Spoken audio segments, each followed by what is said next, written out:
Hello, Alan. Good morning, Miss Letty. How are you? Fine, but we must get on because we need to know what is happening in the story. Oh, we're getting to the best part now. Right. Right, Have you before got... I forget, did you see what this story of Scrooge, get what I have for Christmas? Hang Hold on. it straight there for a minute in front of the camera. You have a pair of socks a bit higher. Oh, and it says Bar Humbug on it from the story. Oh, how unusual, no? It wasn't Right. usual considering we were right in the middle of the story of the Christmas Carol and Scrooge. Yeah. Obviously, very famous. So I bet you smiled when you got those. Right. So we're up to chapter 4, and let's see how we're getting on. Right. On Okay. chapter 4. So we've not got long before we finish it. I've been watching the film on YouTube as well. All Right. right. So it's your turn to start to read. Okay. The third spirit will come at midnight. Scrooge suddenly remembered the words of Jacob Marley's ghost and, lifting his eyes, saw a spirit, all in black, coming slowly towards him. It was a tall, silent figure wearing a long black robe which hid its head and body. When it came close to him, it stopped and pointed onwards with one hand. Scrooge was more afraid of this spirit than he had been of the others, and his voice was shaking as he asked, "Are you the spirit of Christmas yet to come?" The ghost neither spoke nor moved, but still pointed onwards. "Are you going to show me shadows of the things which haven't happened yet? But will it happen in the future?" Scrooge asked. I think he's getting very frightened now. Mm. He's getting very frightened. I suppose it would be a frightening It would be, experience, no? yes, yes. I do believe there are ghosts out there. All right. There was no answer. Ghost of the future, he continued, you frighten me very much, but I think you can help me to change my life. I'll be very grateful to you if you show me the future. Won't you speak to me? Again, no reply. Well, show me the way, spirit, said Scrooge finally. The night is passing and the time is valuable to me, I know. The ghost moved away, with Scrooge following in its shadow. Suddenly, they were in the heart of the capital, among the businessmen and the money lenders. The ghost pointed to one small group of men, so Scrooge went closer and listened to their conversation. No, I don't know much about it, said one fat man. I only know he's dead. When did he die? Asked the other man. Last night, I think. Why, what was the matter with him? Asked a third. I've no idea, replied the fat man, looking bored. Who cares? What what's he done with his money? Asked a red-faced man. Oh dear, someone's died. I wonder who it is. Yes, I wonder.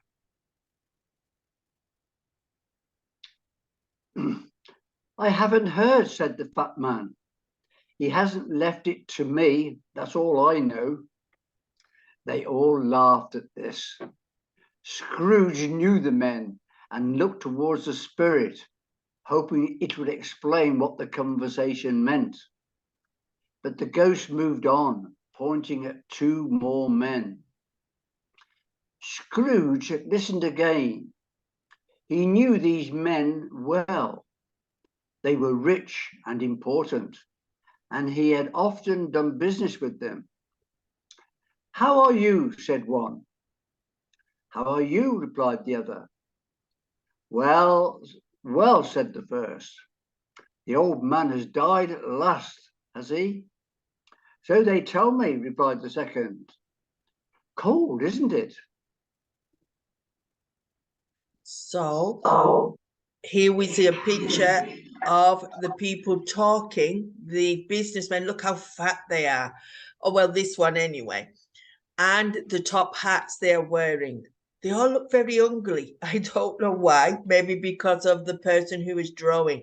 And here we have the ghost who doesn't speak. And here we have Scrooge. Nice and frosty for Christmas. Good morning.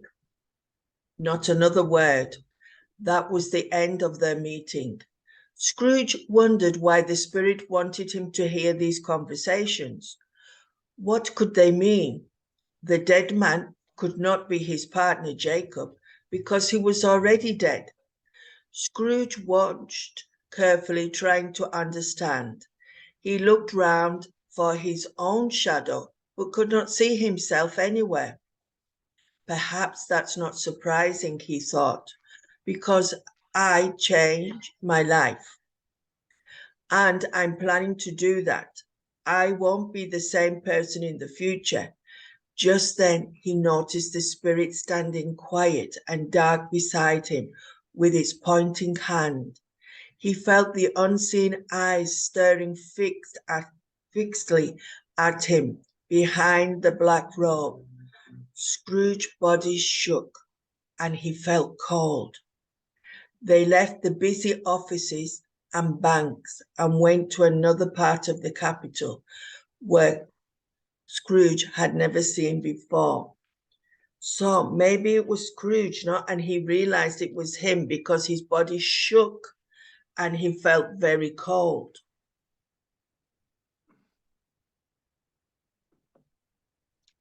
Right, so let's see what this picture is all about now.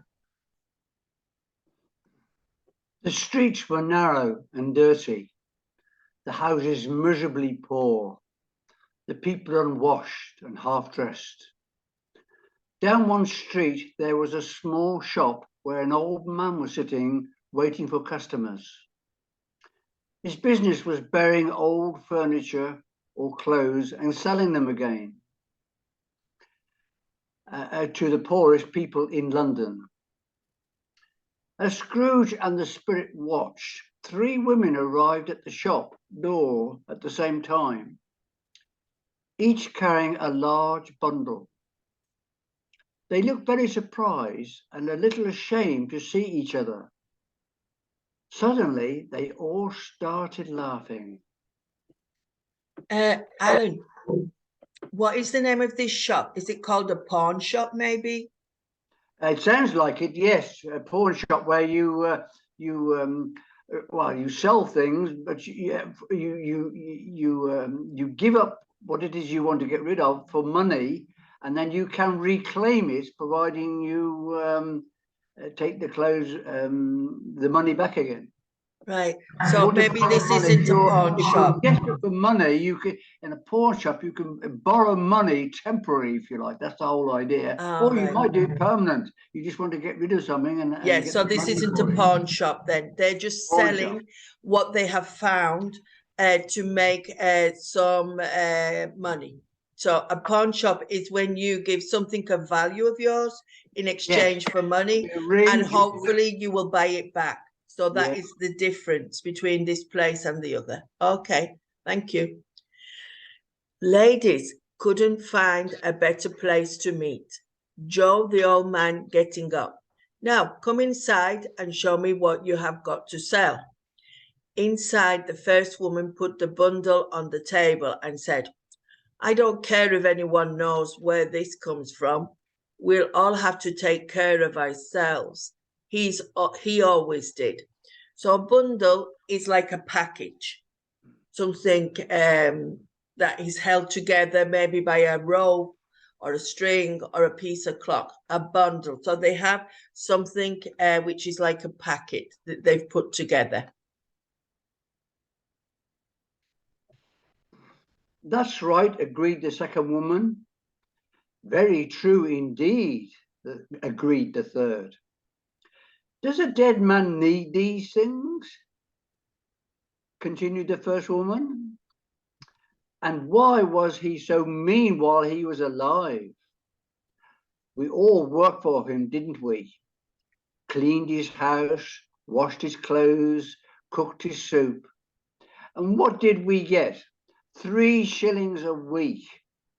It's no surprise that he died alone, with no friends around him. You never spoke a truer word, said the second. He was a bad man, we all know that, said the third. So we're seeing what would happen if Scrooge died. If Scrooge died, these women who worked for him would collect all his material belongings and sell them because there's no one else who would like to have them. Now, what have we here? Said old Joe, opening the woman's bundles. Buttons, pencils, boots, silver spoons, some excellent bed curtains, blankets, and a very good shirt, he added, feeling the fine cotton. Yes, it was his best, said the first woman. They put it on him after he died, but he doesn't need it now that he's dead. And the blankets and the bed curtains, he doesn't need them either. So I think they took the clothes off him when he was dead. Right, okay.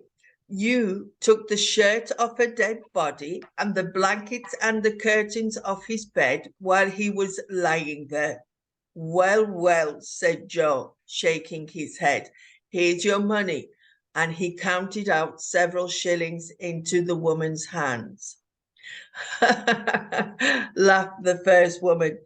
He frightened everyone away when he was alive, and we've made money out of him now he's dead. Scrooge felt sick and angry at the same time. Spirit, he said, I see now. I could be that unhappy man. Good heavens, what's this? Joe and the woman had disappeared, and Scrooge was standing in a dark room. Opposite him was a bed with no blankets or curtains. A light shone down from above onto the body of a dead man covered with a sheet. How sad, thought Scrooge, to die with no friends or family around him. To lie in an empty room with no candles or flowers and robbed of his clothes. To know that nobody loved him because he loved nobody in his life. Money can't buy a happy life or a peaceful death. He looked at the spirit whose hand was pointing at the man's covered head. It would be easy to lift the sheet and see who the man was. But for some reason, Scrooge could not do it. Spirit, he said, this is a terrible place. Let's go. Still, the ghost unmoving finger pointed at the man's head.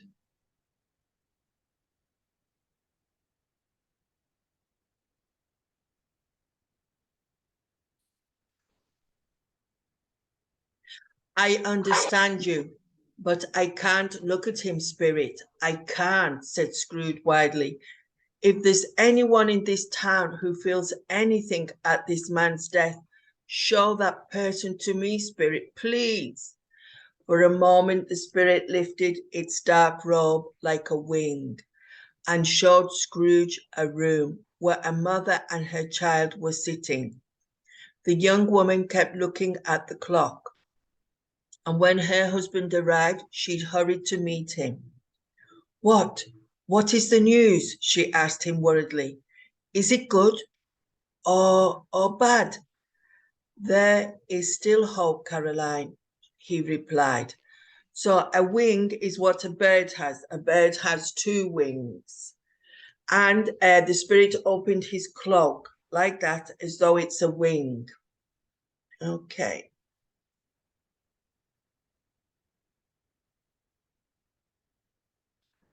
How can there be hope?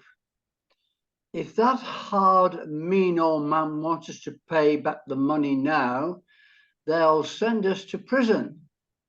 We haven't got enough to pay him. "He is dead, Caroline," answered her husband. "Thank God for that," cried the young woman from her heart.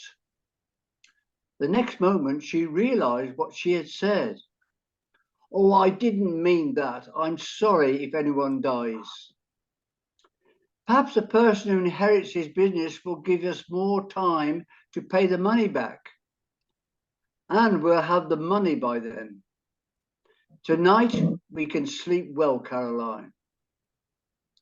"So, Spirit," said Scrooge in a broken voice, "you can show me only happiness at this man's death. It frightens me, Spirit.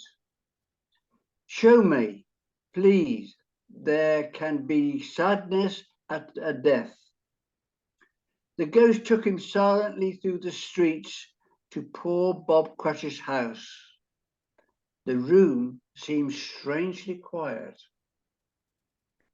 So these people are happy because with Scrooge's death, it means that they are free from their debt, what they own him. The mother and her daughters were making a small white cotton shirt together, while the usual noise young Gatchett sat silently in a corner, and Peter was reading a book. Mrs. Gatchett put her work down on the table and covered her face with her hands. "The colour hurts my eyes," she said. "The colour. Oh, poor Tiny Tim." "They're a little bit better now," she went on. "It's difficult to work by candlelight, and I don't want to show red eyes to your father when he comes home." "He's a bit late," says Peter, "but I think he's walked more slowly than the last few days, Mother." They were very quiet again. "At last," she said bravely, "I've known him walk with Tiny Tim in his arms, very fast indeed." "So have I," cried Peter, "often.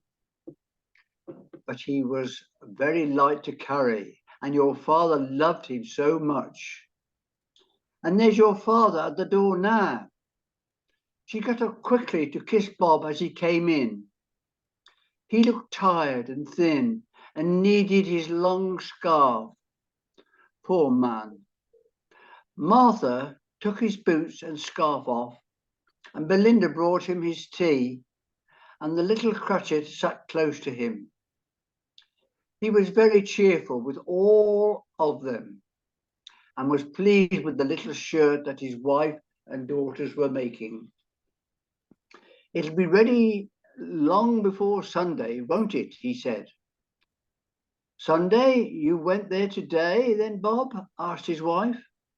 "Yes, my dear. You'd love to see it. It's beautiful. It's a beautiful green place." "But you'll see it often. I promised him that we would go there every Sunday." "My little child," cried Bob, hiding his face in his hands. He had loved the boy very much.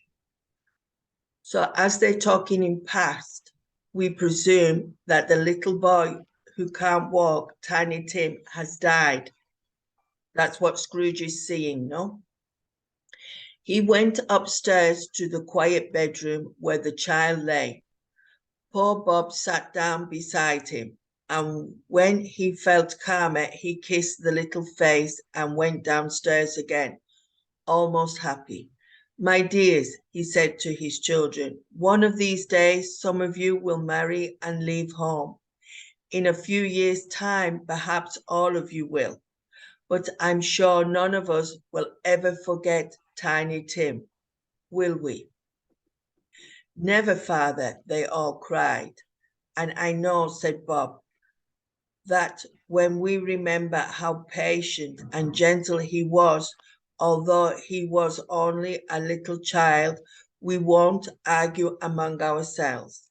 Well, remember."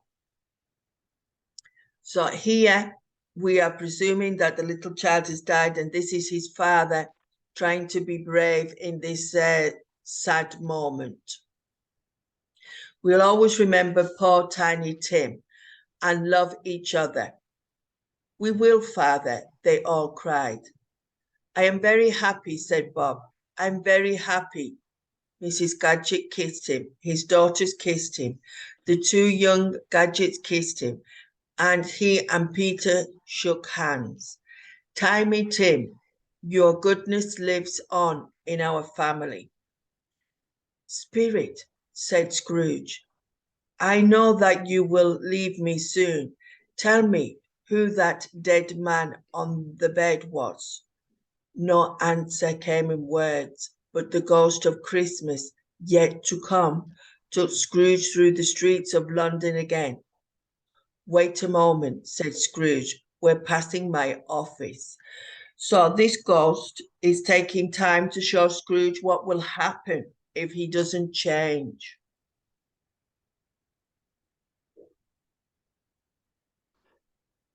Let me see how I shall look in the future. The spirit stopped.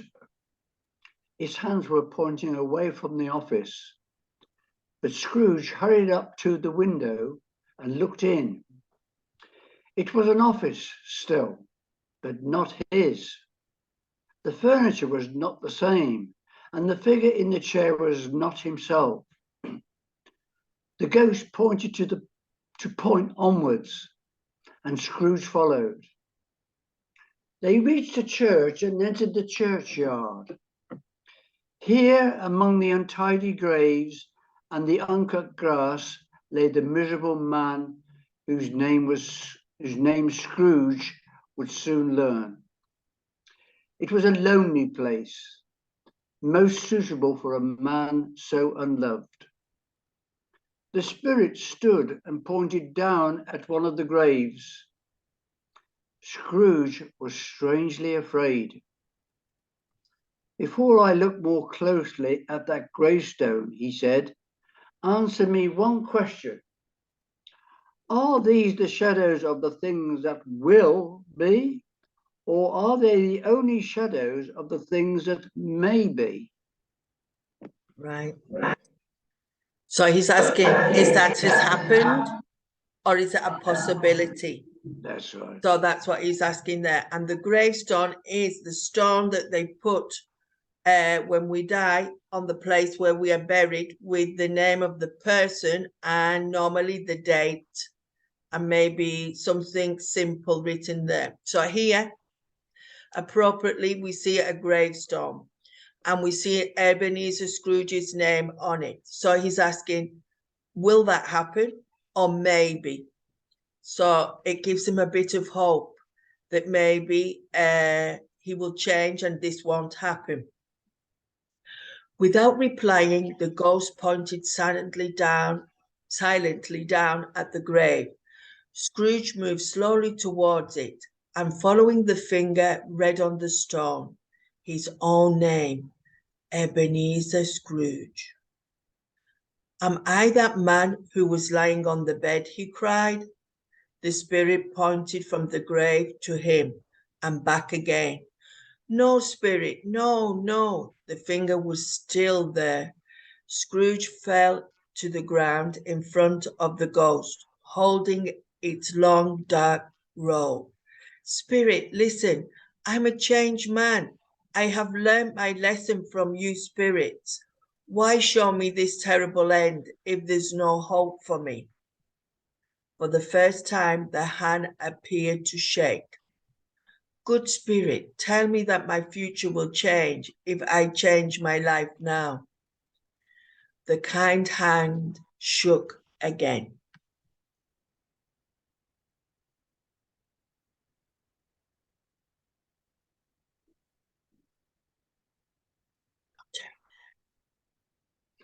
I will remember the past and think of the future. I will be good to other people. I will keep Christmas in my heart and will try to be kind and cheerful and merry every day. Oh, tell me I can clean away the writing on this stone. Wildly, he thought, he caught the ghost hand. and held it for a moment. But the spirit was stronger than him and pulled his hand away. Just then, Scrooge noticed that something strange was happening to the spirit. It was getting smaller and smaller, and suddenly it became a bedpost. So it disappeared. So until next time, that is the end of chapter 4. So we still have one more chapter left for our viewers. What do you think of the story? Is it a good story? Oh yes, it's quite intriguing, really. Yes, I think you've got to have a bit of a mind that you can fantasize a little bit and imagine a good imagination. But yes, it's hopefully we're going to see a happy end, and I think we all can learn. Well, not all of us, but some of us can learn a lesson from this. Well, I think you're right. I have been thinking of my life and what I do. So even though you may not believe in Christmas itself or you have other beliefs, I think it's a good time of year to reflect, if nothing else, no? And take into account what we do and how we do things. So I think it's a good thing, a story from so long ago that Charles Dickens wrote. And I think that he wrote this story because he wanted people to reflect how they treated people in that time. Because people were treated very badly, either work-wise or in their real life. So we're going to say goodbye for now, Alan, and until the last chapter. Can't wait. Okay. Bye. Okay, bye.